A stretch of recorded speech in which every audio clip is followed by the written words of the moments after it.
esta palabra justamente que nos convoca, el carácter del ciudadano del reino, hemos estado estudiando, ¿no?, estas bienaventuranzas. Y brevemente quisiera hacerles un repaso de esta que topamos la semana anterior en la reunión de la noche, esta bienaventuranza tan necesaria. Pero antes de esto, hacerles una breve introducción. ¿Cuál es el espíritu? ¿Cuál es la forma, si quiere ver, con la cual debemos acercarnos a esta enseñanza? Como es las bienaventuranzas. Las bienaventuranzas. ¿Por qué debemos entender cómo nos acercamos delante de esto? Y mire cómo inicia Mateo 5. Inicia de esta forma. Viendo la multitud, hablando de Jesús, subió al monte y sentándose, vinieron a él sus discípulos y abriendo su boca les enseñaba. Miren, esta palabra debería llamar nuestra atención cuando dice y les enseñaba, porque a diferencia de otras ocasiones, como podíamos ver en la vida natural de la iglesia, muchas veces, por ejemplo, una sanidad lo entregaban, lo daban, pero en esta ocasión el Señor Jesús no les estaba dando algo, te entrego de forma automática, les está diciendo que les estaba enseñando. ¿Por qué es importante recalcar esta palabra, que Jesús les estaba enseñando? Porque esta es la mentalidad con la cual debemos acercarnos a esta palabra, entender que las bienaventuranzas no es el resultado de nuestras buenas acciones para ser buenos cristianos, sino más bien el fruto de un proceso de formación del carácter de Cristo en nosotros. Así que cuando nos acercamos en esta bienaventuranza, debería usted tener paz. Debería tener paz y ver y decir, bueno, este es el estándar, esta es la medida por la cual he de caminar, pero no será mi propio esfuerzo por ser un mejor cristiano, sino que será el fruto de una naturaleza que portamos, que se desarrolla, que crece en nosotros. Por eso Jesús se tomaba el tiempo para enseñarles. Por eso también debemos ver estas bienaventuranzas, no solo o no como un conjunto de promesas para un futuro, sino más bien como ¿qué? Como una medida, como el estándar, como el carácter de un ciudadano del reino. Porque muchas veces nosotros pudiéramos mal llegar a creer que ser hijos de Dios, y a veces tomamos versículos bíblicos, los citamos, pero los citamos fuera de contexto. Y a veces hemos creído, ¿no?, que ser hijos de Dios tiene que ver, no, es que como yo soy hijo de Dios, yo hago conforme al Espíritu me lleva, porque nadie sabe a dónde lo lleva. Pero toda esta palabra está dentro de un contexto. No podemos en nombre de decir que somos hijos de Dios, cada quien hace como quiere. Pastor, mire, eso de ponerme reglas no va conmigo porque yo soy un hijo de Dios y yo me muevo en libertad. Hermanos, esa es la antesala de la rebeldía, esa es la antesala del orgullo. Porque cuando vemos y hablamos de la casa de Dios, usted puede verlo por medio de las Escrituras, que en la casa de Dios hay un protocolo. Si no, le animo a que lea las cartas de Pablo, y en una de ellas cuando se dirige a Timoteo, una de las expresiones que tiene el apóstol Pablo, a quien él discipuló, a quien él enseñó, luego de darle una serie de recomendaciones, ¿sabe lo que le dice? Le dice, te escribo esto, estas recomendaciones, estas instrucciones, le dice, te escribo esto para que si me tardo, sepas cómo conducirte en la casa de Dios, que es la iglesia viviente, columna y baluarte ¿de qué? De la verdad. Así que, hermano, lejos debería usted y yo estar de incomodarnos cuando hablamos de un protocolo. Lejos debería estar de decir, no, pero yo soy hijo de Dios, a mí, pastor, a mí no me diga, yo voy donde el Espíritu me lleve. Sí, pero en la casa de Dios crece ordenadamente, porque la casa de Dios no está sujeta a la voz de un hombre, sino a la voz de aquel que es la cabeza, que es Cristo, y esa cabeza gobierna un cuerpo del cual todos formamos parte. Por eso le pido que siempre se acerque bajo esa mirada delante de una enseñanza. Y es importante que para entender así también el sermón del monte o el sermón de las bienaventuranzas, como decíamos, no es el resultado de nuestro propio esfuerzo para ser mejores cristianos, sino una naturaleza que crece, que se desarrolla en cada uno de nosotros. Y ante esto, usted puede vernos, le animo que luego en casa, porque por tiempo no lo podemos terminar, aunque las próximas semanas estamos próximos a terminar estas bienaventuranzas, usted vea cómo termina el capítulo 5. Es muy importante cómo termina el capítulo 5, porque muchas veces hemos caído por ignorancia en repetir frases que no tienen fundamento ni siquiera bíblico, en repetir frases que de alguna manera nos han hecho darnos a nosotros como iglesia licencias. Una de estas es, no, pero pastor, es que nadie es perfecto, ¿no es cierto? Todos hemos dicho, no alce la mano para no delatarnos. No, es que yo no soy perfecto. Y muchas veces hemos permitido repetir esas frases, ¿para qué? Para darnos licencia a seguirnos, conducirnos por la vida como nosotros queremos, para decirlo bonito. Para conducirnos como nosotros queremos, como nosotros creemos. Pero hermanos, en la casa de Dios hay un protocolo y mire cómo termina el capítulo 5. Perdóname que le vaya de arriba abajo para graficarlo, pero termina así el capítulo 5. Les dice el Señor Jesús, sed pues vosotros perfectos como vuestro Padre que está en el cielo es perfecto. Qué interesante, ¿no? Porque el día de hoy tenemos en nombre de alguna manera de abrazar a más personas. Decimos, ven, porque aquí todos somos imperfectos y ven y tal y como eres. El asunto es que a todos los que el Señor llama, los perfecciona para dar a la medida de su Hijo. Así que le ruego en el Señor que vayamos migrando de esa mentalidad que nos hace quedarnos toda la vida. Es que así soy yo, porque así me quiere Dios y así me tiene que amar todo el mundo. No, hermanos, el Señor está poniendo el estándar. Le dice, sean perfectos. ¿Por qué? Así como mi Padre es perfecto. Ahora, la perfección no tiene que ver cómo nosotros la alcanzamos. Tiene que ver con lo que el Padre hizo. Tiene que ver con lo que el Hijo hizo. ¿Por qué es tan necesario hablar esto? Es decir, cuando Jesús le dice, sean perfectos como mi Padre es perfecto. Porque esto habla, en primer lugar, de igual naturaleza. De igual naturaleza. Para ejemplificar eso, no. Si a mí me hicieran un examen de ADN, ¿qué es lo que va a decir mi ADN? ¿Qué es lo que va a decir? Que soy hijo de mis padres. Va a ser indiscutible. Así en lo espiritual, si a usted y a mí nos hicieran una lectura, ¿quiénes somos? ¿Qué dice nuestro ADN? Hijos de Dios, naturaleza divina. Eso es lo que habla Pedro, tenemos naturaleza divina. Hermanos, esto es algo que debe creérselo. Somos ciudadanos del reino, ciudadanía celestial. Y eso no habla cuando, permítame ejemplificarle, no, ciudadanía divina o naturaleza divina, no está diciendo que usted es una deidad. No, ahí sí le pincho el globo. No está hablando de deidad. Deidad solo Dios. Deidad Él.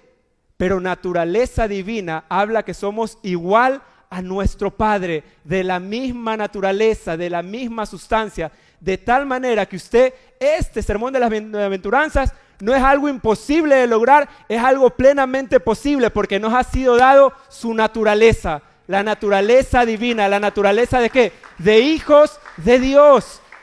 Ese es el carácter, esa es la forma con la cual nos acercamos. No como viendo, ¿será que esto un día se cumplirá en mí? Sino con la certeza que si somos hijos de Dios, por eso Jesús dijo, sean perfectos. Por eso no es una invitación a que nosotros digamos, vamos a seguir siendo como somos porque Dios nos ama tal y como somos. El Padre nos ama tanto que anhela que demos a la medida de su Hijo, dándonos su Hijo. El Padre nos ama tanto que no desea que permanezca igual. De hecho, si su carácter, si su forma de ser y todo en usted es un estorbo para que Él pueda ser visto, eso es lo que Él quiere poder remover. A veces hemos dicho, no, pero Dios me ama tal y como es, pero a mí no me va a cambiar porque así soy yo. Hermanos, si ese como es usted es un estorbo para que Cristo sea visto, con todo y eso el Señor se va a cargar de transformarlo, no lo va a dejar igual. Es un Dios de tanto amor que transforma todo a su imagen. Por eso es que este sermón del monte va dirigido ¿a quiénes?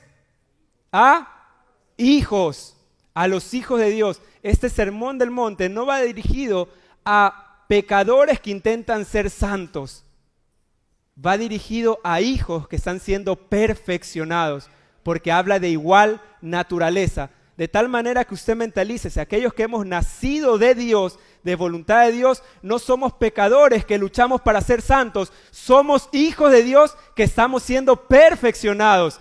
Es diferente, hermanos, sáquese esa idea de la cabeza, soy un pecador, si no hasta el día que usted se vaya se va a excusar en eso. No, es que yo soy un pecador, por eso fallo. Y podrá pasar sus días aquí en la tierra con una mentalidad de esclavo, de mendigo, y no disfrutando la herencia que es para que los hijos la administren. Por eso nos acercamos con esta mentalidad. Bienaventurados los de limpio corazón, porque ellos verán a Dios. Y de la misma manera como deberíamos leer todas las Escrituras, ¿desde qué lupa, desde qué lente los leemos? Desde la obra consumada en la cruz. ¿Para qué? Para, al igual que este texto, no verlo, no citarlo como un versículo en el futuro. A veces hemos creído eso, ¿no? Que este versículo, bueno, bienaventurados los limpios de corazón, ellos verán a Dios. Hemos creído que este es el versículo para ver si entramos o no entramos. Si San Pedro nos deja entrar o nos deja fuera. No entraste, te quedaste fuera.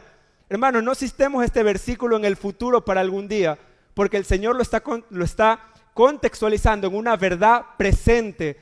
Está contextualizando que este debería ser el carácter de un ciudadano de reino, es decir, para verlo hoy expresado. Por eso es que, en primer lugar, hoy podemos entender que por medio de la obra de Cristo en la cruz, este versículo no es solamente para saber si entro o no entro al cielo, es más bien entender que los limpios de corazón, en primer lugar, tiene que ver con lo que Dios hizo en la cruz y nos permite ahora, por causa de la obra eterna de Cristo, poder verle a Él a cara descubierta y no caer como muertos como un antiguo pacto. Es lo hermoso del pacto en el cual hoy usted y yo estamos. Es lo hermoso de entender el pacto en el cual estamos posicionados. Yo recuerdo que hace algún tiempo había una pregunta, alguien preguntaba, ¿no? Muy genuina, muy válida esa pregunta, pero y decía, pareciera que Dios, antes en un Antiguo Testamento, parecía que tenía algo contra la humanidad, parecía que estaba ahí, como que era malo. ¿Acaso Dios era diferente antes del Antiguo Pacto?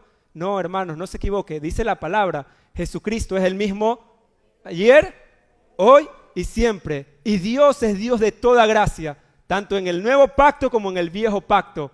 De hecho, es un Dios de tanto amor, es un Dios de tanta gracia, que lo que Dios estaba haciendo era generación tras generación preservar la simiente por la cual vendría al mundo para que nadie se pierda. ¿Qué es con lo que Dios estaba tratando en un antiguo pacto? No estaba tratando, en primer lugar, quería eliminar personas, no. Estaba preservando la simiente, separando lo falso, separando lo corruptible de lo incorruptible hasta el tiempo de la venida del Hijo, para que nadie se pierda, para que todo sea salvo. Por eso es que es el mismo Dios de amor.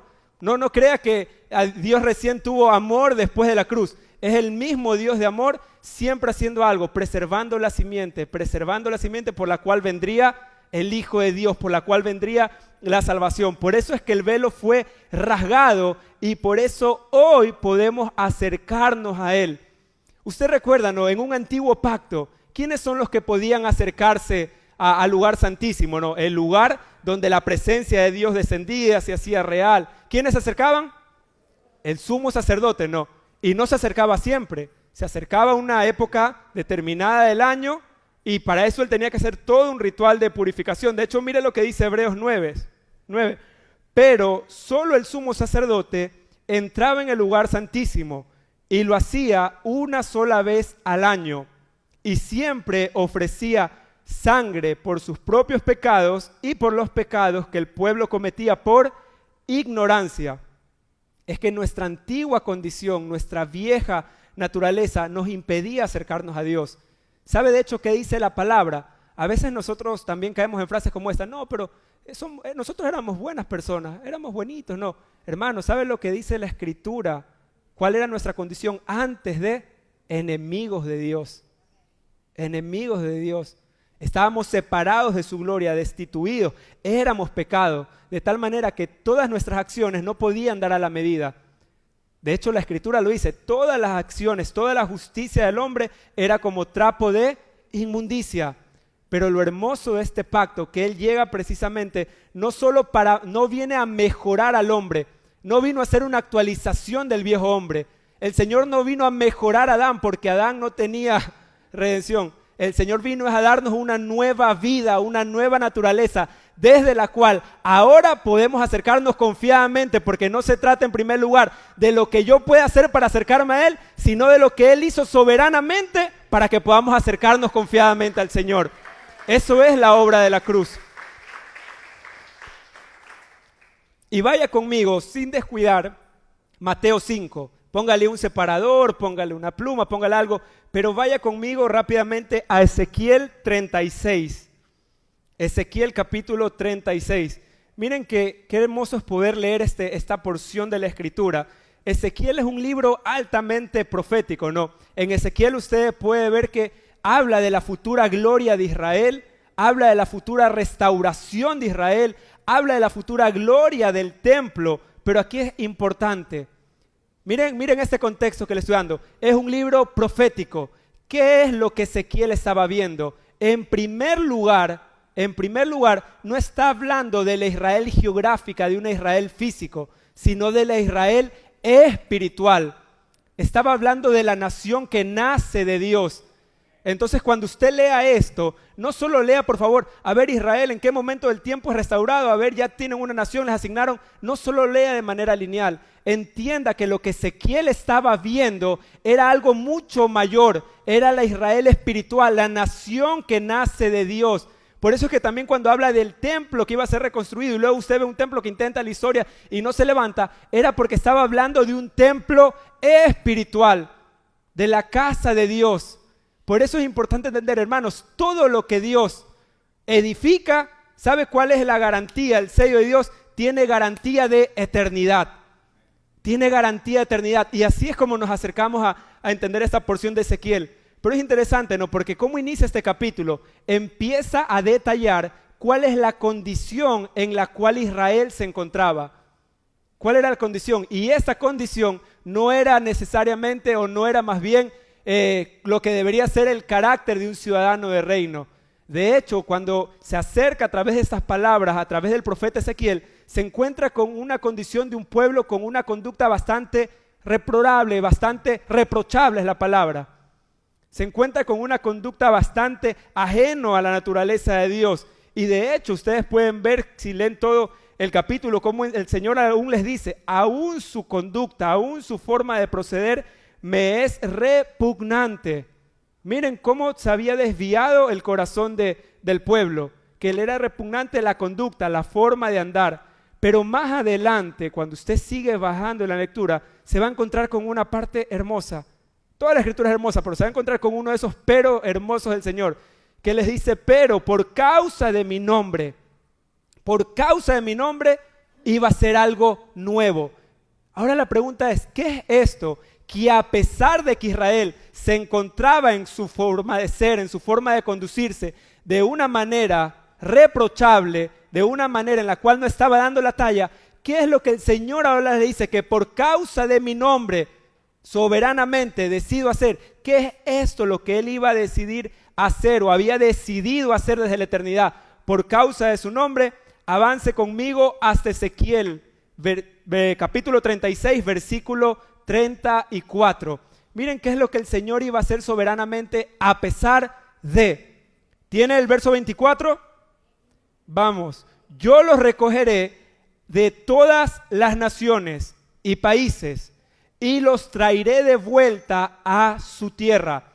Esparciré agua limpia sobre ustedes y ustedes quedarán limpios de todas sus impurezas, pues los limpiaré de todos sus ídolos. Miren, ahí hacemos una primera pausa. Hermanos, esta es la realidad de la obra de la cruz. Esta es la realidad de lo que el Señor hizo por medio de la cruz. Los limpiaré de todas sus impurezas y los limpiaré de todos sus ídolos. Verso 26. Les daré un corazón nuevo y pondré en ustedes un espíritu nuevo. Les quitaré el corazón de piedra que ahora tienen y les daré un corazón sensible. Pondré en ustedes mi espíritu y haré que cumplan mis estatutos y obedezcan y pongan en práctica mis preceptos.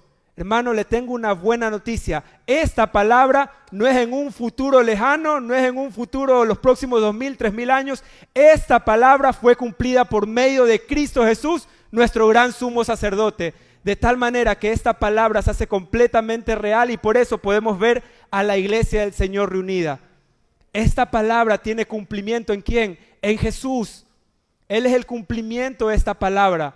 Hermanos, usted puede ver en la Escritura, ¿no?, como en un antiguo pacto Dios seguía mostrando su misericordia, pero le permitía al hombre acercarse cada tanto, ¿no?, una vez al año, a través de un sumo sacerdote. y cada año tenía que hacer este ritual de purificación para poder acercarse, para poder presentarse delante de Dios y no caer muerto. Pero lo hermoso de este nuevo y mejor pacto es que ahora Jesús, nuestro gran sumo sacerdote, haría de una vez y para siempre la obra, el sacrificio, para que ahora podamos acercarnos confiadamente al trono de su gracia. Hermanos, por eso este pacto es superior, porque ahora Jesús, el gran sumo sacerdote, es el que consuma la obra. Ya no hay otro sacerdocio por fuera del sacerdocio de Cristo, sino que por medio de él, dice, hizo la obra de una vez y para siempre, para que ahora podamos acercarnos confiadamente. Hermanos, y a veces hay aún entre nosotros que decimos, no, pero es que yo soy pecador, yo como que no voy a la congregación, ¿por qué? Por mi condición. Si pudiéramos entender esto, que Él hizo la obra para que nosotros nos acerquemos confiadamente, hermanos, indistintamente de su condición temporal, desarraigue la mentalidad del antiguo pacto que está esperando que alguien lo acerque a Dios. Entienda que Él se acercó a nosotros, y si usted y yo estamos en una condición que creemos que no podemos acercarnos, más bien créale a la palabra que dice, acérquense confiadamente al trono de su gracia, porque esa gracia es la que nos perfecciona. Esa gracia es la que lo perfecciona y lo saca de ese estado en el cual hoy podría estar. Y mire lo que dice Hebreos 10. Le voy a leer Hebreos 10. Y ciertamente todo sacerdote está día tras día ministrando y ofreciendo muchas veces los mismos sacrificios que nunca pueden quitar los pecados. Pero Cristo, habiendo ofrecido una vez y para siempre un solo sacrificio por los pecados, se ha sentado a la diestra de Dios. ¡Wow! Pero mire lo que dice el verso 13. De ahí en adelante, diga conmigo, de ahí en adelante, esperando hasta que sus enemigos sean puestos por estrado de sus pies. Y mire esta primera parte, ¿no? ¿Qué habla este versículo 11 y 12? Esta primera parte de este versículo, ¿no? Está hablando precisamente de lo que Él consumó en la obra de la cruz, lo que Dios consumó soberanamente, que con un solo sacrificio quitó el pecado, que con un solo sacrificio Él está perfeccionando a los santos. Y déjenme decirle algo, hermanos, si con un solo sacrificio hizo suficiente o fue suficiente la obra para que ahora podamos acercarnos, es necesario entender que humanamente, y aquí hago una pausa, humanamente no hay ningún otro sacrificio que usted y yo podamos hacer para acercarnos a Dios. No hay nada que usted pueda hacer. A veces podemos llegar a creer, que a veces podemos llegar a creer, Señor, mi sacrificio es, voy a orar todos los días. No, hermano, orar no es un sacrificio. Bueno, mi sacrificio es que esta semana voy a ayunar. O mi sacrificio es que esta semana voy a leer la Biblia todos los días una semana. Señor, me cuesta, pero me voy a sacrificar. Hermano, eso no es un sacrificio. Humanamente no hay sacrificio que el hombre pueda hacer para acercarse a Dios, porque el Señor hizo el sacrificio para acercarnos confiadamente. Pero ahora que tenemos la vida del Hijo de Dios, ahora que tenemos a Cristo, nos acercamos y nos presentamos nosotros como sacrificio vivo. ¿Por qué? Porque cuando nos acercamos confiadamente al trono de su gracia y nos presentamos como sacrificio vivo, lo que quema el fuego de Dios es lo imperfecto, lo que quema es lo consumible, para que el aroma que suba como sacrificio vivo sea el aroma de su Hijo. Por eso nos acercamos confiadamente al trono de su gracia, porque ahora lo que el Padre puede oler cuando nosotros nos acercamos confiadamente como sacrificio vivo, cuando nos presentamos a Él nuestra vida, lo que sube es el Hijo. Por eso nos invita a acercarnos a Él. Por eso este sacerdocio es muchísimo mejor, es muchísimo más elevado, porque ahora nos podemos acercar confiadamente, porque ahora no hay deuda que nos impida acercarnos a Dios. Hermanos, sabemos, ¿no? Como dice la Escritura, Dios no es deudor de nadie, pero así también permítame decirle algo. Usted y yo no le debemos nada a Dios, porque a veces nos sentimos deudores. Y permítame explicarle esto. No, pero Dios ha hecho tanto por mi familia que yo le debo algo, le debo devolver lo que ha hecho. Y a veces hacemos promesas, ¿no? Yo sé que usted nunca le ha hecho una promesa a Dios que no ha cumplido. Señor, si me sanas, yo te voy a servir todos los días. Si sanas a mi familiar, aquí estoy, Señor, haz conmigo lo que quieras. Y al siguiente día o la semana se nos olvidó. ¿No es cierto? A usted nunca le pasó. Pero a veces creemos que le podemos ofrecer promesas al Señor y que Dios va a actuar por causa de lo que le hemos ofrecido. Hermanos, no somos deudores de Dios. ¿Por qué? Porque no hay nada que podíamos hacer para pagar algo que solo podía ser pagado con el precio del Hijo. Por eso es lo hermoso de nuestra relación con nuestro Padre Celestial, que no es una relación de deudores, sino es más bien una relación de hijos. Es una relación de amor que nos permite acercarle, servirle a Él, vivir para Él, no porque le debamos algo, porque entendemos que usted y yo no podemos hacer nada. Hermanos, su servicio ni nada compra el amor de Dios. En todo caso, es la expresión del amor por causa que hemos entendido que no somos deudores de Él. Y eso es lo hermoso de podernos acercar a Él, que lo único que nos acerca a Él es una relación de amor. ¿Tiene sentido o no? Que hayamos hecho tantas promesas al Señor y no hayamos sido prontos en cumplirlas. Porque, hermano, nada puede sostener esta relación, sino únicamente a su Hijo. Por eso esta primera parte habla de lo que Dios soberanamente hizo por medio de la obra de la cruz. Pero, mire lo que dice, hay un verso 13 que debería interesarnos y lo volvemos a leer. Léalo de nuevo conmigo. Mire lo que dice este verso 13 de Hebreos 10. De ahí en adelante, ¿desde dónde? Lo que Él consumó en la cruz, lo que Él hizo por medio de la obra redentora, pero dice, de ahí en adelante, esperando hasta que sus enemigos sean puestos por estrado de sus pies. Hermanos, este siguiente versículo, ¿de quién cree que es el trabajo? De la iglesia, el cuerpo de Cristo. Este es el trabajo de la iglesia, que de ahí en adelante la iglesia, que es el cuerpo de Cristo, a través de la expresión de aquel que es la cabeza, todo se ha rendido a los pies de Cristo. ¿Por qué? Para que la iglesia exprese su victoria. De ahí en adelante ese es el trabajo de la iglesia. Miren lo que dicen las Escrituras. ¿Qué dicen las Escrituras? Preciosos son los pies de los que anuncian la paz. Claro, tiene sentido. ¿Por qué son preciosos los pies de los que anuncian la paz? Porque son los pies del cuerpo de Cristo, que es la iglesia, son los que notifican a las tinieblas, al sistema de engaño, que Cristo venció, que Él venció y que ahora la iglesia gobierna. Eso es lo que dice Hebreos 10:13. Hasta que todos los enemigos sean puestos por estrado a los pies. Es el trabajo de la iglesia gobernante. Por eso cobra sentido que sea una asamblea de los santos. Es el trabajo de la iglesia. Por eso dice, de ahí en adelante Él consumó la obra, pero ahora la iglesia, que es el cuerpo de Cristo, que anuncia la paz, es necesario que la iglesia entonces sea la encargada de anunciar la victoria, de anunciar lo que Él consumó en la cruz. Y todo lo que es llamado como el sistema anticristo, que viene por un minuto, deje de pensar en anticristo, una persona que se levanta y en determinado país. Anticristo, piénselo por un momento como todo sistema que se opone a la obra de Cristo consumada en la cruz. Y ahora, de ahí en adelante, la iglesia es la encargada de que todo aquello que está viciado en la sociedad como engaño, sea la encargada de anunciar la victoria, aquel que venció, aquel que consumó la obra.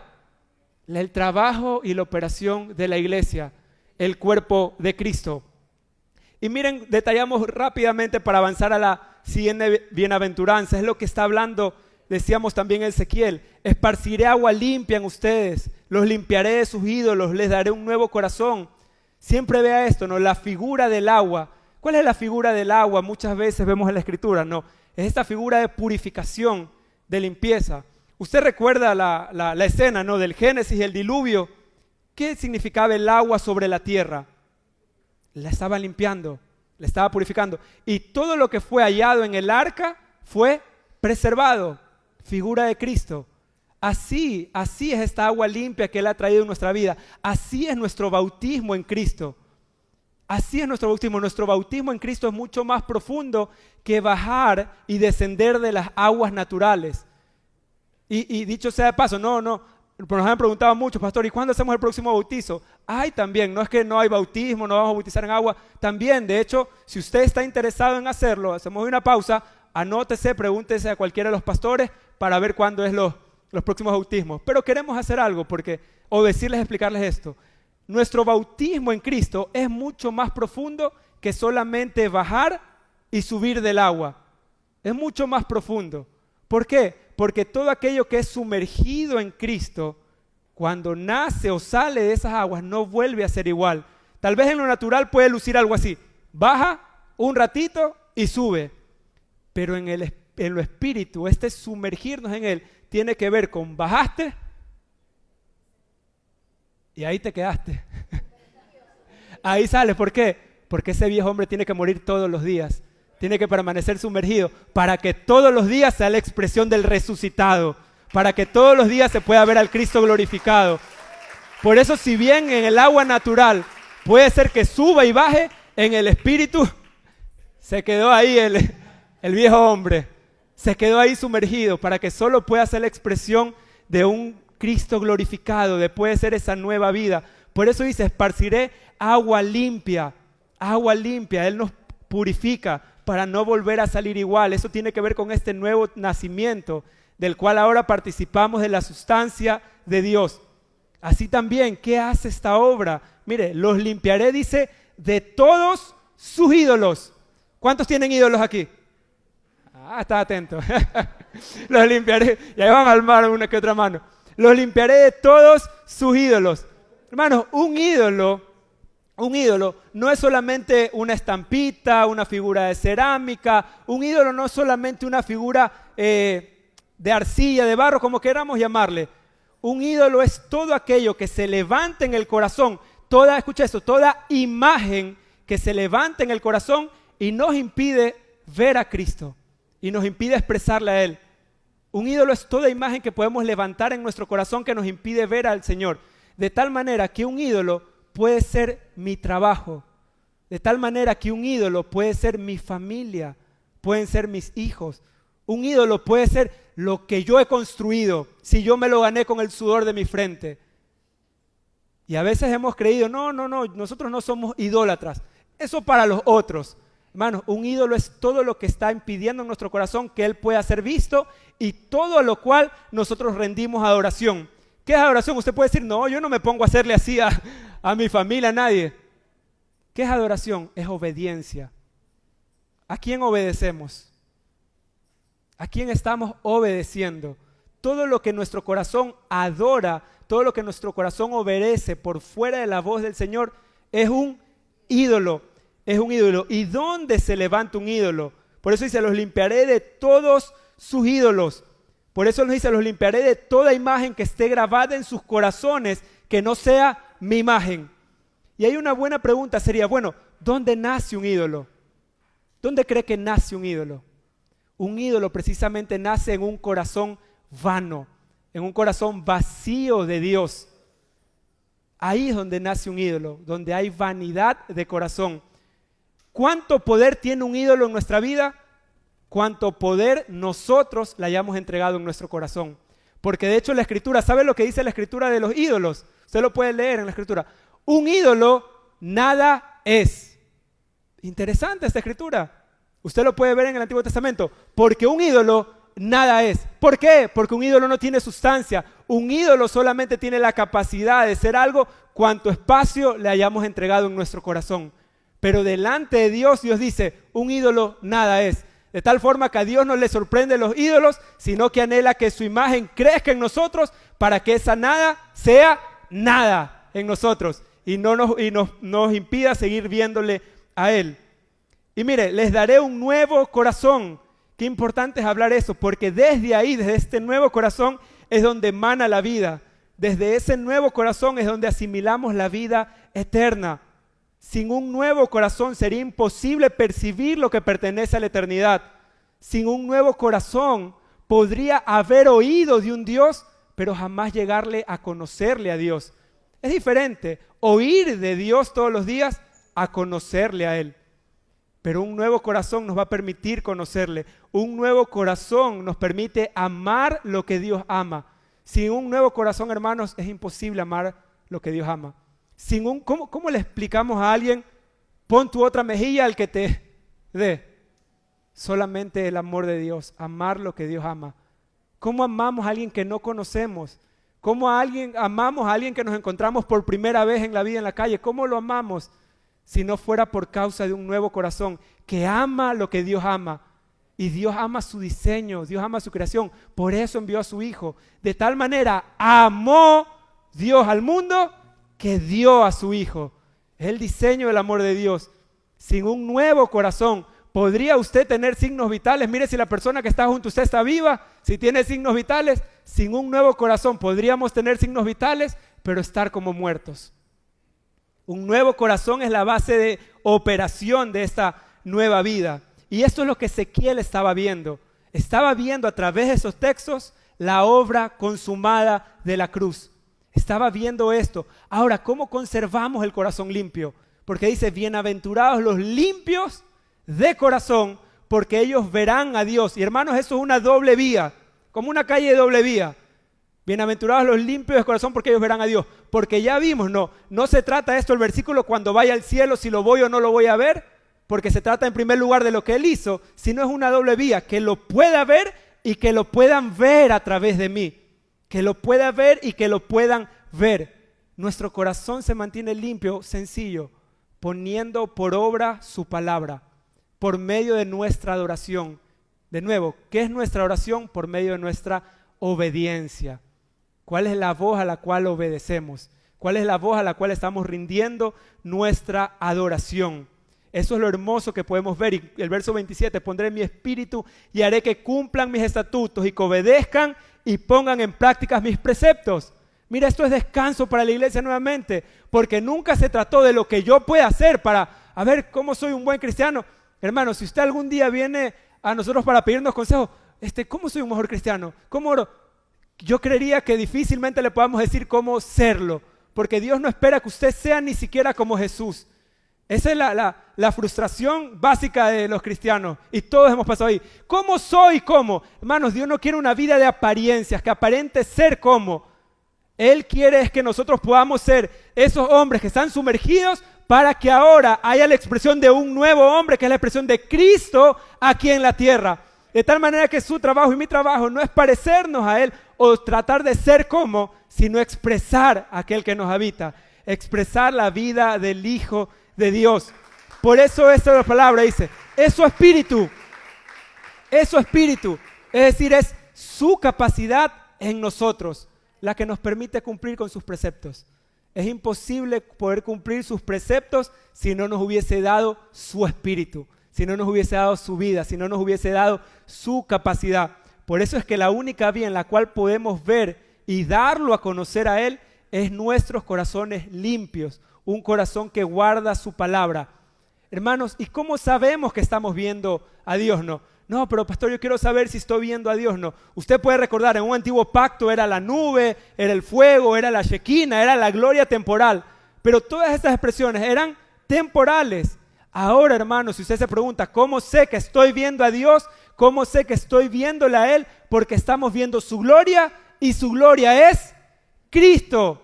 De nuevo, ¿cómo usted puede decir, pastor, yo creo que vi a Dios porque su rostro brilla? Gloria a Dios si le brilla el rostro. Hermanos, hay expresiones que son bíblicas pero pertenecieron a un antiguo pacto, ¿no? Hay manifestaciones propias del pacto al cual estamos. ¿Cuál es la evidencia que usted y yo estamos viendo a Dios? Es que estamos viendo a Cristo. Y espérese, porque si está viendo a Cristo, hay también algo más. Usted está siendo transformado a la imagen de lo que permanece viendo. Y si usted está viendo a Cristo, está siendo transformado a la imagen de aquel que permanece viendo. De tal manera que si estamos viendo al Señor, entonces estamos siendo transformados a la imagen de su Hijo, y es su Hijo lo que hoy estamos expresando. Así que esa sería una buena pregunta que le hagamos casa adentro. ¿Estoy viendo a Dios? Entonces Él puede ser visto. Si Él puede ser visto, es nuestra certeza, nuestra garantía de que nosotros le estamos viendo. Por eso dice la Escritura, ¿no? Y mire esto, antes de pasar ya a la siguiente bienaventuranza, que va a ser un poco más rápido.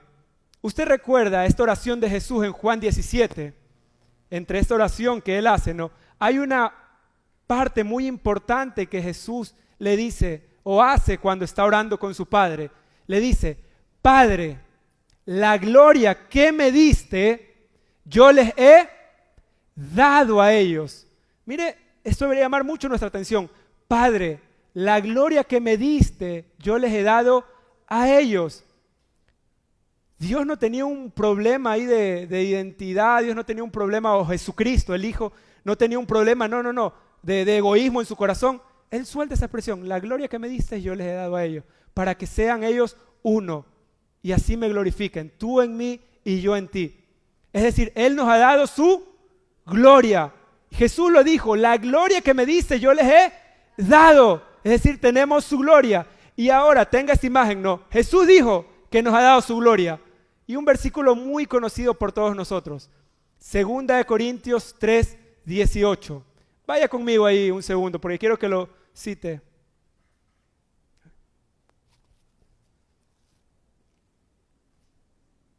Segunda de Corintios 3:18, ¿lo tiene? Mire, Padre, la gloria que me diste, yo les he dado. Es decir, ¿qué tenemos nosotros? Ahora dígalo como que lo cree. ¿Qué tenemos nosotros? ¿Y cuál es la gloria de Dios? Cristo en nosotros. Ahora vamos, 2 Corintios 3:18. ¿Qué dice esta porción de la Escritura? Por tanto, nosotros, mirando a cara descubierta, como a un espejo, ¿qué cosa? La gloria de Dios, o la gloria del Señor, somos transformados de gloria, en la misma imagen, como por el Espíritu del Señor. De tal manera, hermano, que hoy en día, si usted quiere ver la gloria del Señor, no tiene que estar con sus brazos así como que a ver si el Señor se acuerda de mí y nos lanza alguito, sino qué es lo que usted debería ver si quiere ver todos los días la gloria de Dios. Hermano, mirando a cara descubierta como a un espejo. ¿Por qué un espejo? ¿Por qué dice? Mira, a mí me llamó la atención y había leído toda mi vida este versículo. Pero ¿por qué dice como a un espejo? ¿Por qué mirando a cara descubierta como a un espejo la gloria del Señor? ¿Por qué? Porque cuando el Padre nos está viendo, ¿sabe lo que está viendo? A su Hijo. Hermanos, ¿y sabe qué? Usted nunca se va a olvidar lo que ve un espejo. La próxima vez que usted se vea un espejo, ¿sabe lo que debería ver ahí? La gloria de Dios, a su Hijo, a Cristo en nosotros. ¿Por qué? Porque eso es lo que el Padre está viendo. Ya no está viendo a Pedrito, a Jorgito, a Berito, a Alexandra, no, está viendo a su Hijo. Por eso le dice, como a un espejo, hermano. No hay forma que usted se olvide lo que vio un espejo. La próxima vez que usted ve un espejo, entienda que el Señor nos ha dado su gloria, para que cuando ve el espejo no vea unas arrugas de más, no vea los años pasando, vea que la gloria de Dios expresada en el cuerpo de Cristo. Por eso hizo un espejo. La próxima vez que vea un espejo, no se olvide. La próxima vez, por eso dice, como un espejo, Padre, la gloria que me dice yo les he dado, para que no se vuelvan a olvidar. Y si se les olvida, que cada mañana que se vea un espejo, recuerden que yo les di mi gloria. Hermanos, es la realidad del pacto en el cual estamos. Cuando el Señor hoy nos ve, está viendo a su Hijo. Es la única forma por la cual estamos en el radar de Dios, porque Él está viendo a su Hijo en nosotros. Y por eso dice, mirando a cara descubierta, sin velos, sin ídolos, sin obstrucción, como a un espejo, la gloria de Dios. Y cuando vemos esa gloria, hermanos, el proceso de transformación es irreversible. Irreversible. No vuelve a ser igual. Entonces cobra sentido que Dios nos ama tanto que cuando nos ama no nos vuelve a dejar igual. No nos vuelve a dejar igual como nosotros éramos. Ahora es necesario que veamos esto, que lo veamos por la palabra. Y terminamos con eso porque vamos a dejar la siguiente bienaventuranza para la próxima semana. Pero un corazón limpio nos permite ver a Dios. Un corazón limpio es un corazón que guarda su palabra. Por eso cobra también sentido la Escritura cuando dice sobre toda cosa guardada, guarda, ¿qué dice? Tu corazón, ese nuevo corazón. Porque de este nuevo corazón, ¿qué emana? La vida. ¿Y cuál es la vida? Cristo. De ese nuevo corazón mana Cristo. Por eso no es solo el versículo que le decimos a las parejitas que están ahí o a los que quieren emparejarse. No, es un versículo para toda la iglesia. Guarda tu corazón, ese nuevo corazón, guárdalo, porque esa es la fuente de la cual mana Cristo. Guarda tu corazón porque ahí Él puede ser visto. Es por eso que nuestra alma todos los días debe sujetarse a esta realidad que ha sido dada en nuestro espíritu, que si acaso nos hemos visto manchados, como sucios, como estorbados por el pecado, ¿qué es necesario? poner nuestra mirada en el Señor y recordar por el Espíritu que su sangre nos limpió, para que ahora su Hijo, quien es santo, pueda ser visto y expresado a través de nosotros, su iglesia. ¿Qué le parece si se pone de pie un momento? Hermanos, bienaventurados los del limpio corazón. Bienaventurados los del limpio corazón. Que nunca sea el esfuerzo o llegar a creer, no, yo tengo un corazón limpio porque yo no hago nada malo. Lejos esté de nosotros el orgullo y la vanagloria de creer que nosotros no hacemos algo malo en nuestra capacidad. Pero sí acerquémonos con un corazón constrito y humillado, creyendo que aquel que empezó la buena obra en nosotros, la perfecciona hasta el día de su venida. Así que esa es nuestra seguridad para acercarnos todos los días con corazones limpios, con corazones que están siendo perfeccionados por nuestro Padre. Que no seamos de los que dicen, no, yo soy tal y como soy y así es mi carácter y así me he de morir. No, hermano. Que no sea de los que se muera como es con su carácter. Que sea más bien de los que muramos todos los días para que todos los días el resucitado pueda ser visto. Y el día que partamos de esta tierra, lo que Dios recoja es una medida de su Hijo, es la expresión perfecta, plena, más pura de Cristo en nosotros. Así que, ¿qué le parece si por un momento no solo toma la mano de la persona que está al lado, sino abrace a alguien intencionalmente? Porque seguramente alguien también hoy quería ser abrazado por el Señor, abrazado por su palabra. Tal vez entre nosotros alguien hoy se sintió como sucio de corazón. Pero hermanos, esta es la buena noticia de su palabra, que Él es aquel que limpia nuestro corazón, que si acaso hemos fallado, su sangre nos limpia de todo pecado para que ahora su Hijo sea visto y seamos transformados a esa imagen, a esa gloria. Señor, y es nuestra oración como el cuerpo de Cristo, como hermanos, como familia de la fe, que cada día podamos ver tu obra, Señor, que no seamos de los que la ignoran o llegar a creer, Señor, que nosotros somos lo suficientemente capaces de generar lo que tú produces en nosotros por medio de tu Espíritu Santo. Habla a nuestros corazones, Señor, y permítenos vernos una vez más que es tu perfecta obra por medio de tu Hijo la que limpió nuestro corazón, Señor. Pero así también de aquí en adelante queremos ser diligentes, Señor, en que nuestro corazón guarde tu palabra, en que nuestro corazón, Señor, sea sensible a tu voz, Padre, para responder en obediencia, para responder en adoración a lo que tú nos estás pidiendo, Señor. De tal manera que no veamos estorbo en nuestros días, Señor, por causa de nuestro pasado, por causa de lo que hicimos, Señor, sino que hoy podamos verte a ti, que hoy tu Espíritu Santo alumbre nuestro entendimiento para ver que de una sola vez y para siempre, Señor, tú has hecho una obra perfecta para acercarnos, Señor, y nos reconocemos débiles completamente, pero así también reconocemos que tu gracia es suficiente para fortalecernos, para perfeccionarnos, Señor, y para que no volvamos a ser igual. Gracias por la palabra, Señor, porque tu palabra es poder, porque tu palabra transforma, porque tu palabra pasa de vida, Señor, de muerte a vida y de gloria en gloria. A ti te adoramos, Señor, y sea la gloria, sea la honra, Señor, por siempre. Y gracias por lo que tú provocas en la iglesia, en Cristo Jesús. Amén y amén.